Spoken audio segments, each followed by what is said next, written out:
ವೀಕ್ಷಕರೇ, ನಮ್ಮ ಚಳ್ಳಕೆರೆ ಟಿವಿಗೆ ಸ್ವಾಗತ. ಇಂದಿನ ಪ್ರಮುಖ ಸುದ್ದಿ. ಗ್ರಾಮೀಣ ಮಟ್ಟದಿಂದ ರಾಷ್ಟ್ರ ಮಟ್ಟದವರೆಗೆ ಹೆಸರು ಪಡೆದಿರುವ ಪಕ್ಷ ಬಿಜೆಪಿ ಎಂದು ನಾಯಕನಹಟ್ಟಿ ಬಿಜೆಪಿ ಮಂಡಲ ಅಧ್ಯಕ್ಷ ಚನ್ನಾಗನಹಳ್ಳಿ ಮಲ್ಲೇಶ್ ತಿಳಿಸಿದ್ದಾರೆ. ಸೋಮವಾರ ಪಟ್ಟಣದ ಬಿಜೆಪಿ ಕಚೇರಿಯಲ್ಲಿ ಆಯೋಜಿಸಿದ್ದ 47ನೇ ಬಿಜೆಪಿ ಸಂಸ್ಥಾಪನಾ ದಿನದ ಆಚರಣೆಯಲ್ಲಿ ಪಾಲ್ಗೊಂಡು ಮಾತನಾಡಿದರು. ಇದೇ ವೇಳೆ ಮೊಳಕಾಲ್ಮೂರು ವಿಧಾನಸಭಾ ಕ್ಷೇತ್ರದ ಕರಿಬಸಪ್ಪ ಮಾತನಾಡಿದರು.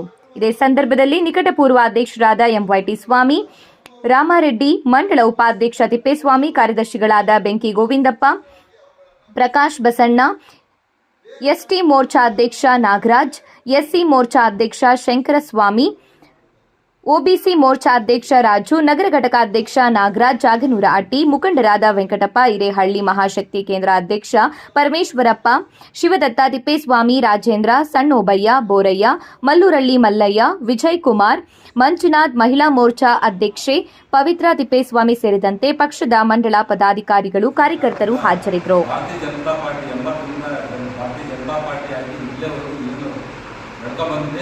ಇದು ನಮ್ಮ ಭಾರತದ ವಿಶ್ವದಲ್ಲೇ ಇವತ್ತು ನಂಬರ್ 1 ಪಕ್ಷವಾಗಿ ಬೆಳೆದಿದೆ. ಅದೇ ರೀತಿಯಾಗಿ ಕೆಲವೇ ವರ್ಷಗಳಲ್ಲಿ ಸುಮಾರು 46 ವರ್ಷಗಳಲ್ಲಿ ಇಡೀ ದೇಶದಲ್ಲಿ ಹೈಯೆಸ್ಟ್ ಬೆರಳೆಣಿಕೆಯಷ್ಟು ರಾಜ್ಯಗಳಲ್ಲಿ ಮಾತ್ರ ಕಾಂಗ್ರೆಸ್ ಸರ್ಕಾರ ಇದ್ದು ಇಡೀ ದೇಶವ್ಯಾಪಿ ನಮ್ಮ ಭಾರತೀಯ ಜನತಾ ಪಾರ್ಟಿ ಅಧಿಕಾರವನ್ನು ಇಟ್ಕೊಂಡಿರೋದು ಹೇಳೋಕ್ಕೆ ನಾವು ಬಹಳ ಹೆಮ್ಮೆ ಪಡಬೇಕು. ಆದ್ದರಿಂದ ಬಂಧುಗಳೇ, ನಾನು ಏನು ಹೇಳಬೇಕಂತಂದರೆ ನಮ್ಮ ಸಂಘಟನೆ ಬಗ್ಗೆ ನಾನು ಒಂದೆರಡು ಮಾತಾಡ್ತಿದ್ರೆ ಏನು ಹೇಳೋಕ್ಕೆ ಇಷ್ಟಪಡಲ್ಲ. ಯಾಕಂತಂದರೆ ಈ ಭಾರತೀಯ ಜನತಾ ಪಾರ್ಟಿ ಕೇವಲ ಸುಮ್ಮನೆ ಏನೋ ಯಾರೋ ಇಂದಿರಾ ಗಾಂಧಿ, ರಾಜೀವ್ ಗಾಂಧಿ, ನೆಹರು ಅಂತ ಕಟ್ಟಿದ ಆ ರೀತಿ ಕಟ್ಟಿದಂಥ. ಯಾಕಂತಂದರೆ ಬಹಳ ಕಷ್ಟಪಟ್ಟು ಕಟ್ಟಿರೋ ಪಕ್ಷ. ಯಾವ ಥರ ಕಷ್ಟಪಟ್ಟಿದ್ದಾರೆ, ಅವರು ಪ್ರಾಣಗಳನ್ನು ತ್ಯಾಗ ಮಾಡಿದ್ದಾರೆ. ಅವರು ಮನೆ ಮಠ ಬಿಟ್ಟು ಎಲ್ಲಿ ಒಂದು ಕೈಚೀಲ ಹಾಕೊಂಡು ಎಲ್ಲಿ ಊಟ ಮಾಡ್ತಾರೆ, ಎಲ್ಲಿ ಊಟ ಕೊಡ್ತಾರೆ, ಯಾವ ಟೈಮ್ ಊಟ ಕೊಡ್ತಾರೆ ಅಲ್ಲಿ ಊಟ ಮಾಡಿ ಅಲ್ಲೇ ಮಲಗಿ ಕಟ್ಟಿದಂಥ ಪಕ್ಷ. ಅನೇಕ ಉದಾಹರಣೆಗಳಿವೆ. ಮೊದಲ ರಾಷ್ಟ್ರೀಯ ಅಧ್ಯಕ್ಷರಾಗಿ ನಮ್ಮ ವಾಜಪೇಯಿ ಅವರೇ ಅಧ್ಯಕ್ಷರು. ಅವರ ಘಟನೆಗಳು ಹೇಳ್ತಾ ಇದ್ರೆ ನಮ್ಮೆಲ್ಲ ಕಣ್ಣೀರು ಬರುವ ಒಂದ್ಸರಿ ಹೇಳಿದ್ದೆ. ವಾಜಪೇಯಿ ಅವರ ಬಗ್ಗೆ ಒಂದು ವಿಷಯ ಒಂದ್ಸರಿ ಹೇಳಿದ್ದೆ.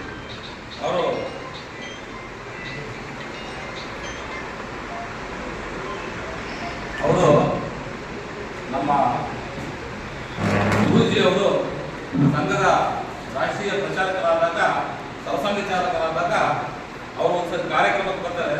ವಾಜಪೇಯಿ ಅವರು ಬರಿಗಾಲಲ್ಲೇ ಬರ್ತಾರೆ. ಬರಗಾಲಲ್ಲಿ ಬಂದಿರೋದು ನೋಡಿ ವಾಜಪೇಯಿ ಅವರು ಮತ್ತು ಸಂಘಚಾಲಕರು ನಮ್ಮ ಅಲ್ಲಿ ಕಾಣಿಸ್ಕೊಳ್ತಾರೆ. ಆವಾಗ ವಾಜಪೇಯಿ ಅವರು ಕೇಳ್ತಾರೆ, ಅವಾಗ 3 ದಿವಸ ಊಟ ಇದ್ದು ವಾಜಪೇಯಿ ನಾವು ಬರ್ತಾರೆ. ಅವಾಗ ಪ್ರಾಣ ಕೊಟ್ಟರು. ದೀನ್ ದಯಾಳ್ ಉಪಾಧ್ಯಾಯರು ಜರ್ಮನಿಯಲ್ಲೇ ಸತ್ತೋದ್ರು. ಇವರೆಲ್ಲ ರೈಲ್ವೆ ಹಳಿಯಲ್ಲಿ ಹೆಣ ಬಿತ್ತು. ಈ ಥರ ಇಲ್ಲಿ ನಾನು ಮನೆ ಮಾಡ್ಕೊಂಡಿದ್ದೆ. ಪಕ್ಷನ ಇರುವ ಜವಾಬ್ದಾರಿಗೋಸ್ಕರ ಅಲಂಕಾರ ನಮಗೆ ಕೊಟ್ಟಿರೋಂಥ ಜವಾಬ್ದಾರಿಗಳನ್ನು ಮುಂದಿನ ದಿನಗಳು ಒಳ್ಳೆ ಮುಖಂಡ ಮಾಡಬೇಕು, ಲೀಡ್ ಮಾಡಬೇಕು. ಇವತ್ತು ಮೋರ್ಚಾಧ್ಯಕ್ಷ ಆಗೋದು, ಜಿಲ್ಲೆಗೆ ಹೋಗ್ಬೇಕು, ಜಿಲ್ಲಾಧ್ಯಕ್ಷರಾಗಬೇಕು, ಕಾರ್ಯದರ್ಶಿ ಆದ ಪ್ರಧಾನ ಕಾರ್ಯದರ್ಶಿಗಳಾಗಬೇಕು. ಸಂಘಟನೆ ಬೆಳೆಸ್ತಾ ಹೋದರೆ, ನಾವು ಬೆಳೀತಾ ಹೋದರೆ ಗುರುಸುತ್ತೆ. ನಮ್ಮ ಪರ್ಪಸನಲ್ಲಿ ಹೇಳ್ತೀವಿ, ರಾಜ್ಯದಿಂದ ಡೆಲ್ಲಿಯಿಂದ ಸಮೇತ ಹೋಗ್ತಾರೆ. ಅವ್ರಿಗೆ ಏನಾದ್ರು ನಾವು ಸರಿಯಾಗಿ ಉತ್ತರ ಕೊಡಲಿಲ್ಲ ಅಂತಂದ್ರೆ ಅವ್ರು ನಾವು ಉತ್ತರ ಹೇಳೋದ್ರಿಗೆ ಅವ್ರಿಗೆ ಗೊತ್ತಾಗ್ತದೆ. ನಮ್ಮ ಕರ್ತವ್ಯ ನಿಷ್ಠೆ, ನಮ್ಮ ಪಕ್ಷದ ನಿಷ್ಠೆ ಏನಂತ ಅವ್ರಿಗೆ ಗೊತ್ತಾಗುತ್ತೆ. ಮುಂದಿನ ದಿನಗಳಲ್ಲಿ ನಮ್ಮನ್ನು ಎಲ್ಲಿ ಬೇಕಾಗುತ್ತೆ ಆ ಥರ ಆಗಕ್ಕೆ ಬೇಡ. ನಾವು ಬಂದಿದ್ದೀವಿ ರಾಜಕೀಯ ಪಕ್ಷ. ಈ ರಾಜಕೀಯ ಪಕ್ಷ ಅದರಲ್ಲಿ ನಮ್ಮ ಭಾರತೀಯ ಜನತಾ ಪಾರ್ಟಿ ಒಬ್ಬ ಕಾರ್ಯಕರ್ತರಾಗಿ ಕೆಲಸ ಮಾಡೋದು ಹೆಮ್ಮೆ ಅಂತ ಹೇಳೋದು. ಯಾಕೆ ಅಂತಂದ್ರೆ ಇದು ಕೇವಲ ಅಧಿಕಾರಕ್ಕೋಸ್ಕರ ಆಗಿ ಕಟ್ಟಿರೋ ಪಕ್ಷ ಅಲ್ಲ. ಇದು ಪ್ರತಿಯೊಬ್ಬ ವೋಟರಿಂದನೂ ಕೂಡ ಒಂದು ಅರ್ಜಿಯನ್ನು ತಗೊಳ್ತಾರೆ ಅವರು.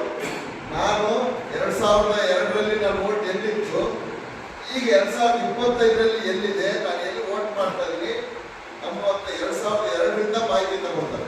2002ರಲ್ಲಿ ನಮ್ಮ ಹೆಣ್ಮಗಳು ನಮ್ಮನೇಲಿದ್ದು, ಈಗ ಬೇರೆ ಊರಿಗೆ ಕೊಟ್ಟಿದ್ದೀವಿ. ಇಲ್ಲಿ ಓಟ್ ಇದೆ, ಆ ಕೊಟ್ಟಿರುವಂಥ ಊರಲ್ಲೂ ಕೂಡ ಓಟ್ ಇದೆ. ಈ ಥರದ ಓಟ್ಗಳು ಕೂಡ ನಮ್ಮ ಪಕ್ಷಕ್ಕೆ ಅನುಕೂಲವಾಗುವಂಥವು ಇದ್ರೆ ನಾವು ಸೂಕ್ಷ್ಮವಾಗಿ ಅವುಗಳನ್ನು ಉಳಿಸಿಕೊಳ್ಳುವಂಥ ಕೆಲಸ ಮಾಡೋದು. ಬೇರೆ ನಮ್ಮದು ಬರಲ್ಲ ಅನ್ನುವಂಥದ್ದಾದರೆ ಅದನ್ನ ಡಿಲೀಟ್ ಮಾಡಿಸುವಂತ ಕೆಲಸವನ್ನು ಕೂಡ ನಾವು ಮಾಡಬೇಕಾಗಿದೆ.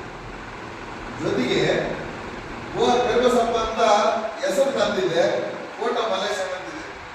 ಈ ತರದ ಕೂಡ ಸಾಕಷ್ಟು. ಈ ಬಾರಿ ಎಲೆಕ್ಷನ್ ನಲ್ಲಿ ಸುಮಾರು 80,000 ಓಟನ್ನು ತಗೊಂಡ್ಕೊಂಡಿದೆ. ಎಷ್ಟು 20